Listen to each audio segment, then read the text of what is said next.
Well, good afternoon and welcome to Soul City Church. How y'all doing, 12:30? Oh, yes, that's my favorite response. Easily the best response we've had all day. So 12:30, I am glad to be with you. My name is Jarrett Stevens. I'm one of the lead pastors here at Soul City, and I love when we gather together like this. It's such a special time for us. We're in the middle of a teaching series called The Heist. We're looking at what really keeps us from the relationships that matter most.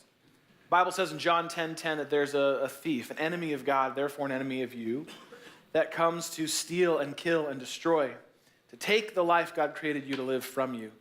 But John 10:10 goes on to say that Jesus comes so that you can actually have life and have it to the fullest. And that's what we're all about. Anyone here want to live life to the fullest, the way that life is meant to be lived, created by God for you to live? That's what we're all about here, and that's what we're talking about these couple weeks. I want to know if anyone here knows what this is. Can you see what this is? And can you tell by how I'm holding it what this... You guys have incredible eyesight, first of all, and probably great teeth because you know what this is. This is dental floss, and very, very good job. I don't know if you know this about dental floss or not. Did you know that dental floss actually is really, if you floss between meals, is one of the simplest and most powerful ways for you to preserve your teeth and gums and to avoid future painful dental work? It's one of the best ways to prevent cavities. Did you know that about dental floss? Did you know we're going to be talking about dental floss today in church? I don't know if you knew. I bet you didn't come here thinking that. Yeah, it's actually true. In fact, you already probably knew this because you've been told this by your dentist every time you see them. In fact, just if you've ever had a dentist tell you that you should probably floss, go ahead and raise your hands.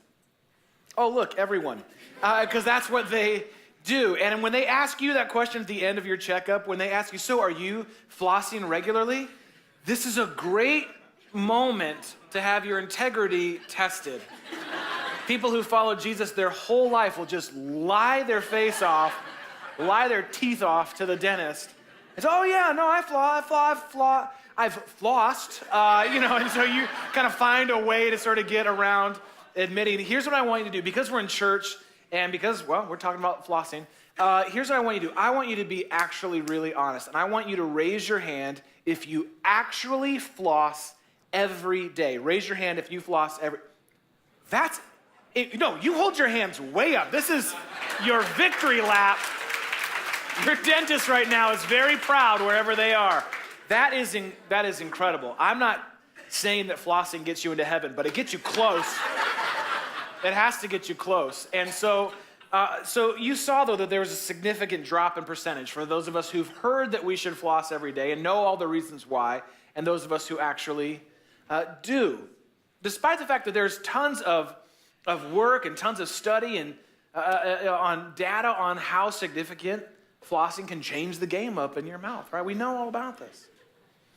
And it's really no different than what we're actually going to talk about today. What we're going to look at today is something that all of us know that we should do. In fact, all of us actually can do it. We know we should do it. You hear people like me telling you that you should do it, and yet when it comes down to it, so often we ignore or we resist or we refuse to forgive.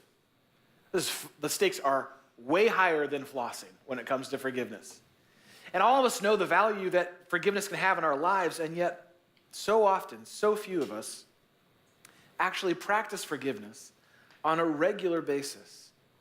And what we know to be true and what we're going to see here in the next couple of moments is that practicing forgiveness actually frees you up. It literally frees you up to live that life that we talked about. Just as much as refusing to forgive others in your life can lock you up and keep you from the life that God actually has for you. Now, just like flossing, there's actually a ton of study and data around the benefit of forgiveness. Did you know that? That in fact, there is a change in your state, in your emotional state, your spiritual state, your mental state, your physical state, as well as your relational state, when you practice forgiveness regularly. There was a big study done by Johns Hopkins University, and they found that the act of forgiveness, just the simple act of forgiveness, lowers the risk of heart attack improves cholesterol levels, betters your sleep every night, reduces overall pain in the body, lowers blood pressure, as well as levels of anxiety, depression, and stress. All that simply comes from saying the words, I forgive you. You're forgiven. That is incredible how your body changes when you practice forgiveness regularly. And, not surprisingly, they found that the lack of forgiveness in your life has a negative effect on your life. They found that when you refuse to forgive, your spiritual and your mental and your emotional or your relational and your physical state actually suffers. Their study found that chronic anger, that's the anger you have from walking around in unforgiveness and can you believe what they said and what they did, and you talk through your teeth, that kind of anger, don't judge me for acting that out. You've had that, I've had that in my life. That kind of anger from walking around stewing and steaming like that, do you know that actually puts your body into a fight or flight state? And that kind of imbalance actually changes your heart rate, it changes your blood pressure, and it weakens your immune system, which actually then leads to a risk of depression, heart disease, and diabetes, all from refusing to forgive. So I think the evidence is obvious. Forgive or die. That's, the data is all here. The choice is really yours. Isn't it amazing how the body then responds and reacts to forgiveness or a lack of forgiveness? Your whole life, including your relationships, do as well. We all know, I don't need to get up here and tell you the value of forgiveness. You know that. Just like you know the value of flossing. You know that. So why don't we do it more? Why can it be so hard for us, such a challenge for us? Sometimes it has to do with power dynamics in relationships. When someone hurts you or wounds you, you believe that they've taken the power. They have the power in the relationship. So you try and get the power back by refusing to forgive them. Seems like a logical strategy to me. Sometimes it has to do with a sense of moral authority or superiority because you make it all about, can you believe what they've done and how they've hurt me? And it feels really good to make the person who hurt you feel really bad. It feels really good to make your ex feel really bad. It feels really good to make your spouse feel really bad about what they've done. It feels really good to make your parents feel really bad about what they've done. So we just do this by withholding forgiveness from them. We get to keep a sense of moral authority and power because we're so afraid that if we were to forgive them, then they win. And we let them off the hook. And where would we be if that were to happen? Do you see how we can, without even realizing, come up with all kinds of reasons and rationalizations for resisting and refusing to forgive? I actually think it's something else. I think it's more than that. I think the reason that it's so hard or we so often fail to or forget to forgive is because we forget who forgiveness is for. Maybe you've forgotten who forgiveness is for. Because what I do, maybe you do this too, I make it all about them. Can you believe what they've done? Can you believe what they said? Can you believe they were talking about me behind my back? They, them. And we miss us. What actually can happen to you? What actually can happen to me when we choose to forgive? So the question for you and for me is, who is forgiveness for? Who is it really actually for? Who's the one that's really locked up when you refuse to forgive? Is it them and all that they've done, or could it be you? And could there be more to what God actually wants to do for you and through you when you choose to actually practice forgiveness on a regular basis, a daily basis?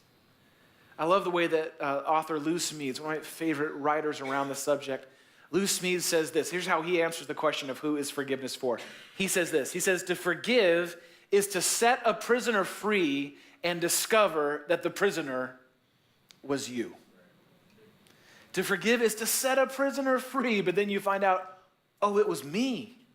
I was the prisoner. I was the one that was actually locked up in unforgiveness. So how do we go about forgiving? And I think what's more important is, why do we forgive? Why is it so important?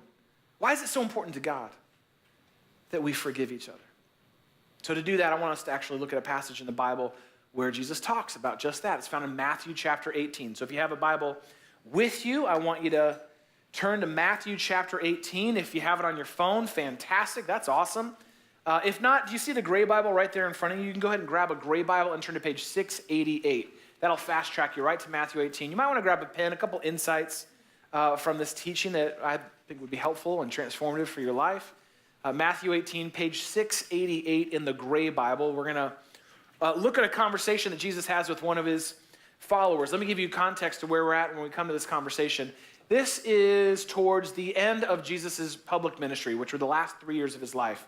So what that really means is this is right towards the end of his life here on earth. As best we can tell, this is probably at most a couple weeks before Jesus faced the cross, but as early as a couple days before Jesus would face the cross. These are some of the final moments he has with his followers and his friends. And what's so amazing is after 3 years, the better part of 3 years with Jesus, they still don't get it. And this should be very encouraging to you and very encouraging to me because they're more dense than you and me, and they made it into the Bible.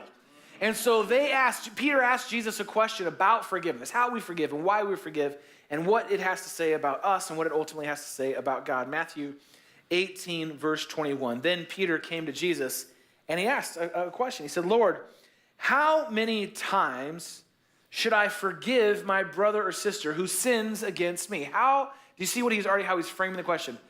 How many times do I have to do this? Like, what's the limit? And in fact, you see at the start of the next sentence. What are the first two words of that next sentence? He says, up to 7 times? How many times? I mean, Jesus, look, let's just put a number on it. I mean, let's just brass tacks. How many times do I really have to do this? And when he gives that number up to, you can clearly see this is a quantitative thing for him, not a qualitative. It's a quantitative thing. Not how deep should I forgive someone from my heart? How compassionate should I be towards someone else? It's like, how many times I got to go through this?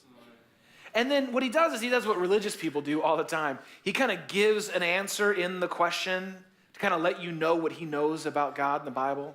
And the reason he uses the number 7 there is because that number actually has incredible spiritual significance all throughout the Bible. The number 7 in the Bible actually represents spiritual completion. And when you see it appear in the Bible, that's what it's representing when it's intentionally used as such. It's to show spiritual completion. Think about it. God created the earth, and on the 7th day, he rested. There's a spiritual completion. And so Peter's going, I think I already know the answer to the question, but I'm going to ask it anyway. How many times? 7 times? That's right, Jesus. You like that, right? You like the number 7? Right? And so he's going to ask him the question. Little does he know what he is actually in for. And so Jesus gives him this answer in verse 22. Jesus said, I tell you, listen up, Peter, not 7 times, but 77 times. Or maybe your Bible says 70 times 7 times. He says, I see your little holy answer there, your little religious answer. Let me take it to the next level for you. There is no limit to how often you should forgive. There is no exception to the rule when it comes to forgiveness. Jesus kind of just takes it to the next level. He says 77 times, 70 times 7 times. Peter, that's not the point of forgiveness, is to check it off of the list or to kind of get to the end and go, well, I think my work here is done. It's to say that this flows out of the person who's in a relationship with God, is ongoing forgiveness. And then Jesus, out of nowhere, just begins telling a story. He does this a lot, actually.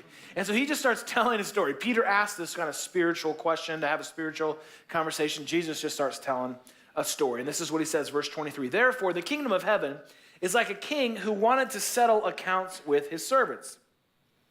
As he began the settlement, as he began to kind of, go through the books with each of his servants, a man who owed him how much? A man who owed him 10,000 bags of gold was brought to him.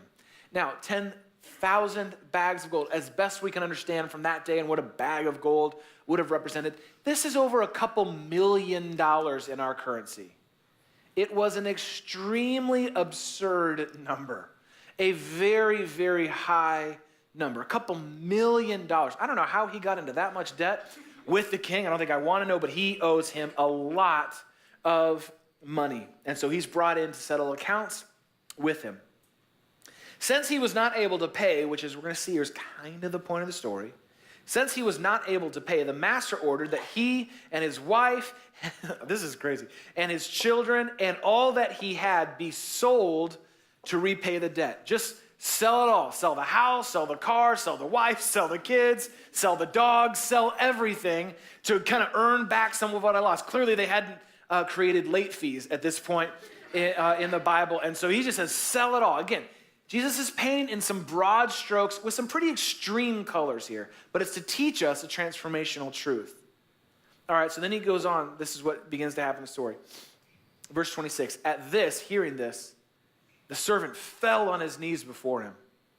Be patient with me, he begged, and I will pay back everything, which he couldn't ever possibly do. But the servant's master took pity on him, had compassion for him, saw him in that vulnerable moment, and canceled the debt, and in that moment, not only wiped out the debt, but said, you're free to go. Debt's canceled, you're free to go. This is a powerful moment. Think about it. You've had friends that still owe you from their half of the meal that you covered a couple weeks ago, and you're holding it out over them. Or you've had a roommate that still owes you for last month's rent, and you're really frustrated with them. My hunch is they didn't owe you a couple $1 million. But this master says, $2 million, it's done. It's settled. In fact, go and be free. This is an incredible thing because he falls to his knees and he begs for mercy. The debt is canceled. I thought next time, you're on the phone with your credit card company, try it. Just see what happens. I mean, it worked in the Bible, so just try it and see. I don't know if it can hurt. And so at this point in the story, Peter is probably figuring out, like you figured out, that, again, Jesus is painting in broad strokes, but each of these characters represents someone. That the benevolent master who forgives the debt, that's really about God. And that the servant who had racked up the great debt that he couldn't pay, who do you think that is? Us, right? So Peter probably figured that out at this point. He's probably liking this story at this point. Jesus, this is a great story. Debts are canceled in God. I love that. We're forgiven. We're made free. Yeah, this is a great story. It's just not the end of the story. Verse 28, but when the servant went out, he found one of his fellow servants, a coworker, who owed him how much? Who owed him 100 silver coins. So we go from millions and millions of dollars to a couple $100 maybe. And he finds this guy who owed him a little money. Again, he's just around the corner from the king's palace. He's just down the hall. And he has this moment with him. He grabbed this servant, this friend, and he began to choke him. I mean, he starts going full bully mode on the guy. He's choking him. And he says to him, pay back what you owe me, he demanded. Verse 29. Now look at this. Jesus, master storyteller. His fellow servant fell to his knees and begged him, look at the words, be patient with me, and I will pay it back. Does that sound familiar? I mean, it's like the echo from him saying that is still in the hallway, and here's another guy now that he's kind of got by the throat. He's threatening his life, and this servant says, same thing he said, be patient with me, and I will repay it. I'll pay it back. But it says he refused, and instead he went off and had the man thrown into prison until he could pay the debt. Now again, Jesus is teaching us a deeper truth, but he's using broad strokes to get there, right? So some of the specifics you have to kind of just understand that's a part of the bigger story. Because if I were hearing Jesus teach this story in that day, and he talked about how the guy threw him in jail till he could pay back the debt, I'd be like, oh, Jesus, how's he going to pay the debt back if he's in jail? That's not the...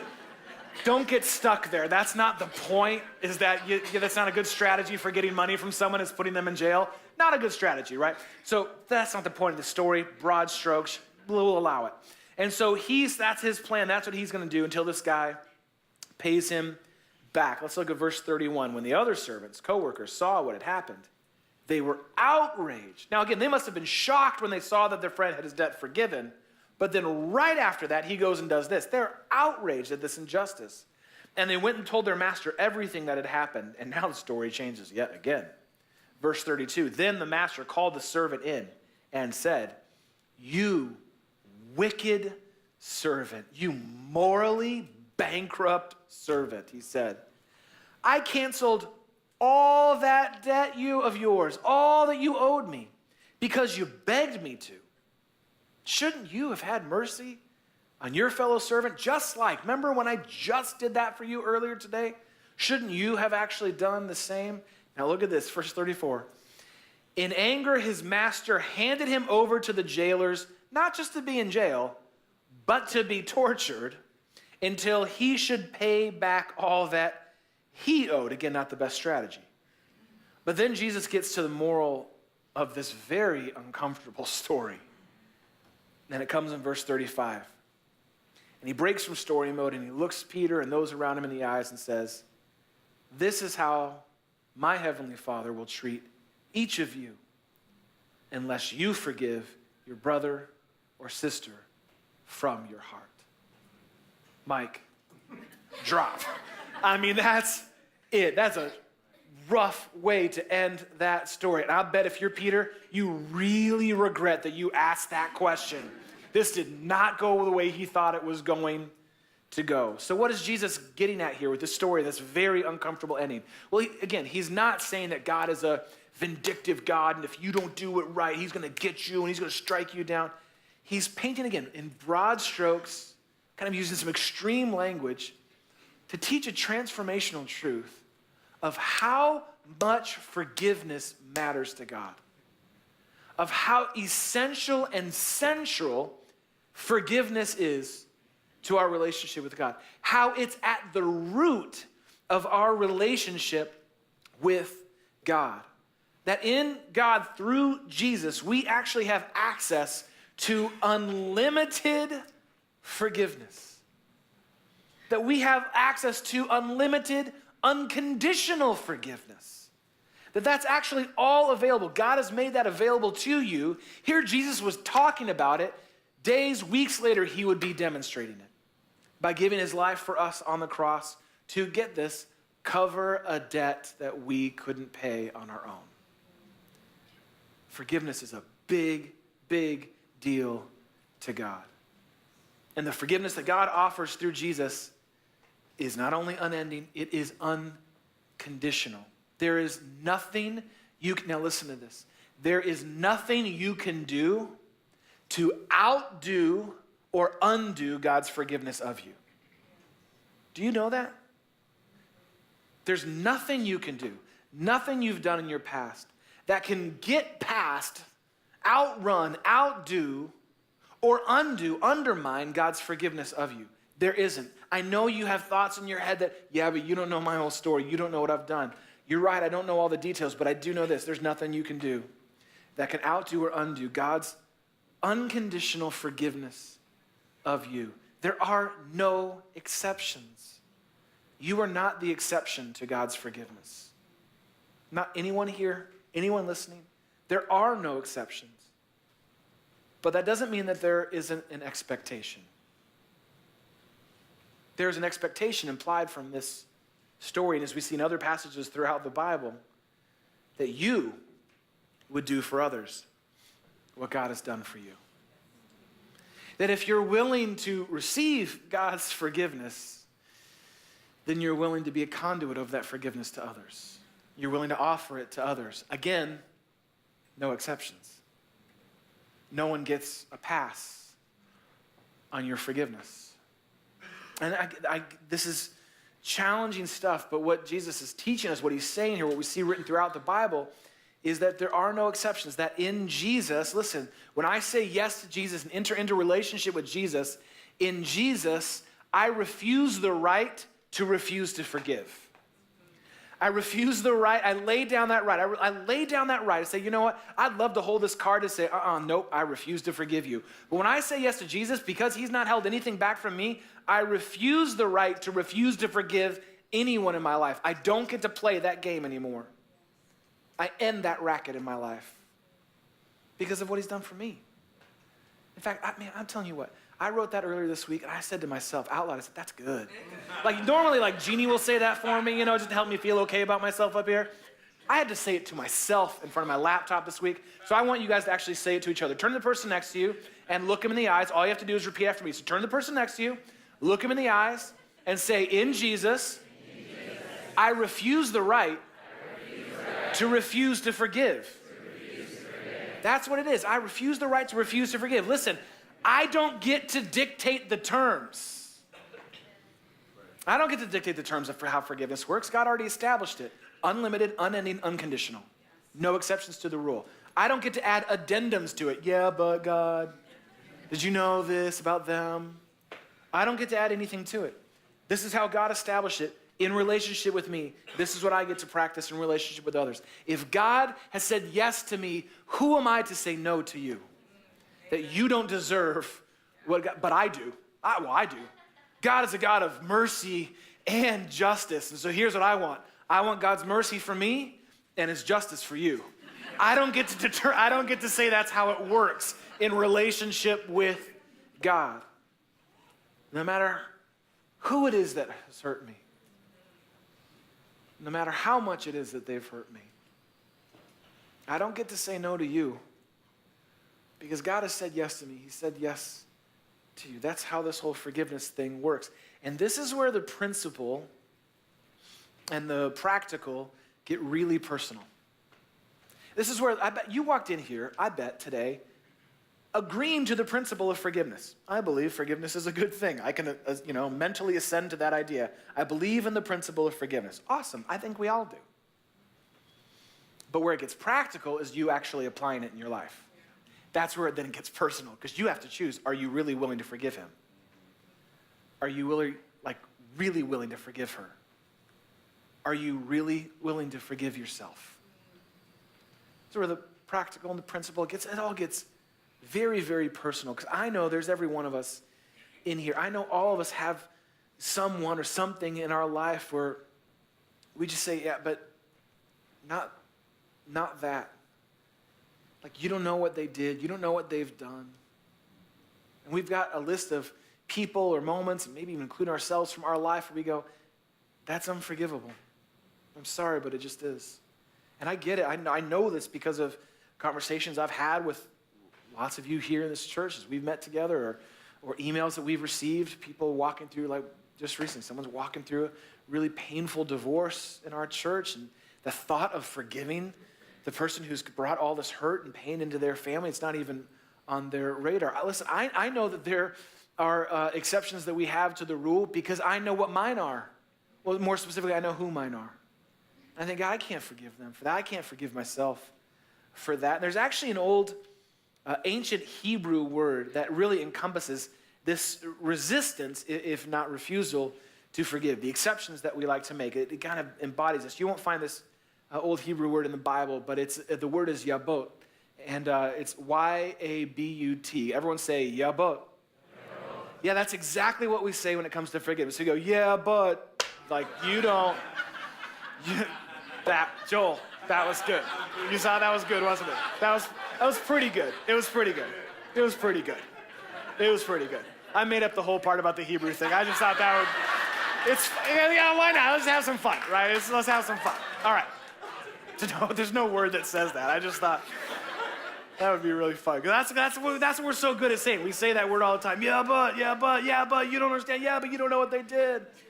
Just think about it. I know you have those places, those people, those moments, your past, your story, yourself, your own life. I know you have them. You say, like, yeah, but you don't know what my husband did. You don't know how they broke trust. I can never forgive him for what he did. You don't know the damage he caused to our family. Yeah, but you don't know. Yeah, but you don't know. Yeah, but you don't know what my business partner did. They nearly ruined me financially. It's taken me years to just get back to even. Yeah, but you don't know what they did. Almost destroyed our business. Yeah, but you don't know what my mom did. You don't know the culture she created in our family and how I've spent years trying to unpack that in counseling. Yeah, but you don't get what she did and how long she did it, how ingrained that is to my story. Yeah, but you don't, listen to this one, listen. Yeah, but you don't know what that church did to me. You don't know how that pastor hurt me. You don't know how they rejected me and how it felt to walk in every Sunday and wonder if I was really wanted. Yeah, but you don't know what I've done. You don't know what I've thought. You don't know what I've said. I love and I can agree to the idea of forgiveness, but not for that. And you know what? You're right. You are right. I don't know. There's no way I could possibly know the damage that's been done, the wounds that you've walked around with, the way that you have been locked up in unforgiveness, if I were to give you the microphone, you could come up on this stage right now and you could tell us a story that would have every single one of us in tears. And we would all sit here saying, yeah, but they have a point. And we could go on and on. Every single one of us has our exceptions to the rule. I get it. I understand. But what we find in Jesus, what we see demonstrated by Jesus, not only taught by Jesus, but demonstrated at the cross, is that there are no exceptions. There are no exceptions to who he forgives. There are no exceptions then to who it is that we forgive. No limits, not once, not 7 times. It is unlimited, unending forgiveness from the heart of God, from your heart to others. Can you imagine what it would look like? Can you imagine a day in the life of you being that free that you could finally forgive them? That you could finally unlock the prison door that you built all on your own, unlock that and walk out a free person by forgiving them. Can you imagine what that would even feel like, what it would look like to be free from this? And as I was looking for a picture to try and paint and illustrate what that really looks like, I was reminded of the story of Felicia Sanders. You may or may not know who Felicia is. She's a beautiful, wonderful woman. And she actually is from Charleston, South Carolina. And a couple years ago, she was at a Bible study at her church, Emmanuel Methodist Church. And she was there with friends and family. Her son actually was there that night. Her son Twanza and her aunt Susie were there. And then friends that she'd grown up with were all there, part of this Bible study. And it's a beautiful, historically black church. But that night, this 20-something walked in. This white guy walked in. And in our current cultural climate where it just feels like we're getting worse, not better, when it comes to race, when we see the evil of racism continuing to plague our culture, and again, every week it feels like we are losing ground, right? So you'd think in a moment like this, it'd be easy for them to kind of say, no, you're not welcome here. But that's not what they did. They opened up their arms, and they opened up the circle, and they opened up their hearts, and they said to a stranger, come on in, we're studying the Bible. You're welcome to join us here. We're just doing a Bible study. We do this every week. So he came in, and he sat down, and after some time of being there and going through this study together, this young man by the name of Dylan Roof reached into his bag and began pulling out weapons and began cold-heartedly, randomly killing people because of the color of their skin and because of an evil, demonic belief of white supremacy. He thought that that was what he had to do. And he ended the lives of 9 people in that church that night. Took their lives from them. A church that had actually welcomed him in, that had opened up the circle to him. That night, Felicia's son, Twanza, her aunt Susie, her friends, 9 people that night were murdered. 9 people. And the church not only suffered significant damage, but the souls of those there, of that community, and I would argue our nation, has suffered because of that moment and what Dylan Roof chose to do. And so as I was preparing for this time, I was remembering Felicia, and that earlier this year, she actually had an opportunity to confront Dylan Roof at his hearing. This was 2 years after the shooting at Emmanuel Methodist Church.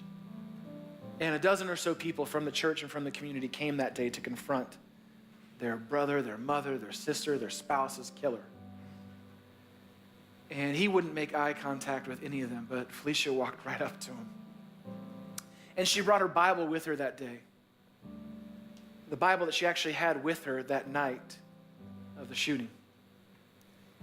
And her Bible actually is riddled with bullet holes. And pages are torn and charred. And it's literally soaked in blood. The blood of her son, her aunt, her friends, and she still hasn't. And she stood there in front of him. What would you say in that moment? You think she gets a yeah, but in that moment? Yeah, but I mean, she gets a pass. There's no way God would ask her to forgive him for what he had done. This is what she said. She said, I brought my Bible to the courtroom today, Dylan, all shot up. And it reminds me of the blood Jesus shed for me. For me is what she said. And for you, Dylan Roof. And then she went on to tell him in that moment that somehow, only by God's grace, she had actually already forgiven him. And some reporters thought, wait, you already forgave him? How is that even, this is the first time you're seeing him in 2 years. How did you already forgive him? And so they asked her afterwards, what did you mean by that you already forgave him? And this is what she said. She said, oh, forgiveness, that was the easy part. It's living with this new reality. That's the hard part. But forgiveness was the easy. Who says that? In the face of their son's killer, who says forgiveness is the easy part?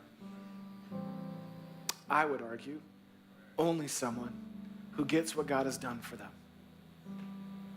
Only someone who gets what the sacrifice of Jesus, the blood of Jesus has done to cover their sins, to wipe the debt clean so that they could be right with God. That they have in fact already been forgiven so that they could forgive. So that they could say forgiveness, that's the easy part. And I think about all the times that I've been hurt and all the people that have wronged me and how hard I've made forgiveness. I couldn't possibly do that. I don't want to give up the power, give up the moral authority. I don't want to do any of that. I want to justify why it's okay for me to stay imprisoned in this unforgiveness. And in fact, I want to get God on my side. So you give me long enough, I'm going to find a verse to justify why I don't have to forgive this person and why that's an exception and why God needs to back this decision of mine not to forgive them. And ultimately, all I'm doing is exhausting energy behind bars, locked up, not free, because I refuse to forgive. And I wonder what it would look like for you today to have the courage to say, I forgive them. God, I finally forgive them. And it may be big things from your past, huge things that have been a part of your story for a long time. It may be small things, like things that happened today on your way to church. And you already kind of find yourself stewing a little bit, angry a little bit. Well, they didn't respond to my email in 24 hours. You getting all kind of worked up about it. Do you know that you have the power given to you by God right now in this moment to say, you know what, I forgive them. And I can say I free them from this, but really all you're saying is, I free myself from this. This has been made available to me through God. I wonder who that is for you. And I wonder what it would look like for you today, what it would happen if you actually finally got free. So I want to lead us through a prayer of forgiveness, of offering forgiveness to others by name, to yourself. And just a disclaimer before we go through this time of prayer. I want to be really clear. This is the first step in healing. There are many more. Just because you forgive someone doesn't make, well, I guess my work here is done. Back to new. That's not how it works. Those of you who've been in counseling or therapy would say, yeah, there's a journey, there's a road. Transformation is a process over time that God does. But healing does not begin without forgiveness.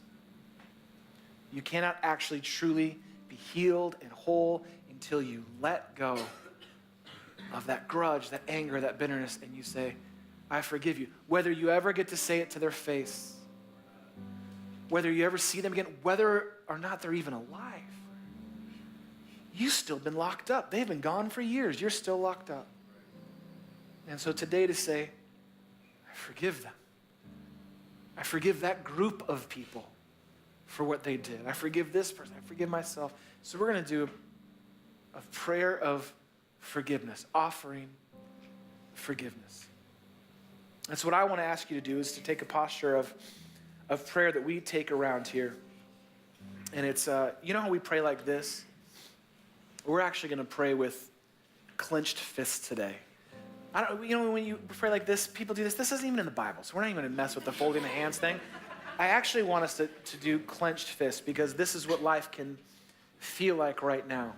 Tight. And I want you to do it like start cutting the circulation off, like that tight. And while you're feeling that right now, that's what it feels like, doesn't it? And I love the quote from Richard Rohr, what he says. He says this. He says, without forgiveness, nothing new happens. We stay stuck here. And we remain frozen in a small past. Yeah, but them, yeah, but they, don't you know what they did? Tight, locked up, imprisoned. Nothing new happens. Just keep repeating the same patterns, habits, and cycles. Keep getting the same unhealthy relationships, same dead end. Nothing new happens until you're willing to offer forgiveness. So here's what we're going to do. I'm going to ask you to close your eyes, and I want you to get real specific, like by name kind of specific. And I want you to bring to mind that person, their name, and I want you to bring to mind specifically what it is that they've done. And again, if it's you, say, it's me, and this is what I did, and I cannot forgive myself. And I want you to think about that and hold that with clenched fists right now.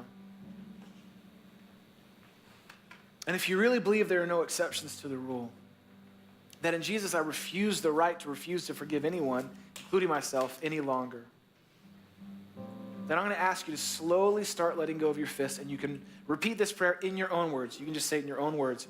Repeat this prayer after me. Jesus, I choose to forgive. Just like you chose to forgive me. I don't want to carry this around anymore. I don't want to stay imprisoned to this anymore. I want to be made new. I want to be made free. Forgive me for not forgiving them. Help the healing to begin. And make me into who you created me to be. Fully alive, fully free. And Jesus, that is our prayer. It's only made possible because of who you are and what you've done. You not only taught us about how important forgiveness is to God, you demonstrated it by giving your life for us to cover our sins. And so God, because you've said yes to us, how dare we say no to anyone else? And God, as hard as it may be, in the tears that may come right now, the emotions that may overwhelm us right now, God, the fear that even may be washing over, I pray that your perfect love would speak into that right now, would cover that and remind us that you are here. And the new way it may seem like a scary way, but it's freedom in you. God, we don't want to be bound by the chains of slavery any longer that hold us to unforgiveness, that keep us to staying stuck in a small past.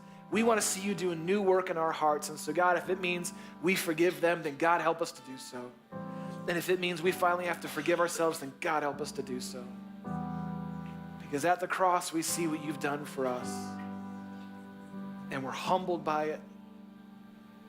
And I pray inspired and motivated and ultimately transformed by it, so that we can do for others what you have done for us. It's in your name that we pray and we sing and we seek to forgive. Amen.